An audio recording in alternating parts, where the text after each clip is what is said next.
Þetta Seastar sem lítill stjörnusjónauki sem auðvitað að nota til þess að taka magnaðar myndir af stjörnuhimnum eins og þessa, þessa og þessa.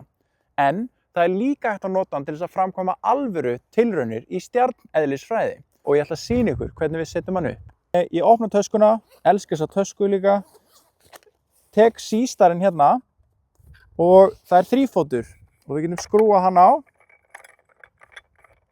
Svona. Setjum hann niður á jörðina. Síðan hleðslusnúra sem fylgir með og það sólarsía sem fylgir með ef maður ætlar að horfa á sólina eins og við ætlum að gera núna. Við kveikjum á tækinu. Svona. Og ég ætla síðan að tengjast því á iPadnum hérna eða í síma. Ég hérna búinn að taka sólarsíðan út af því ég ætla að setja hana á. Svo ger ég connect. Hann búinn að finna sjónaukann. Nú hann að tengjast við Seastarinn.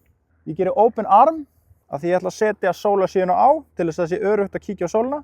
Og hún með segli þannig að hún bara helst á. Mjög þægilegt. Og mig langar til þess að skoða sólina okkar. Þannig ég ætla að fara inn í Solar System. Ég ætla að velja Go to Sun. Og ég búinn að installa sólarfilternum. Þannig núna leitar hann bara að sólinni. Og ef ég búinn að setja hann upp fullkomlega þá finnur hann bara strax sólina. Á heiðskýrum degi þá lítur sólin síðan einhvern veginn svona út.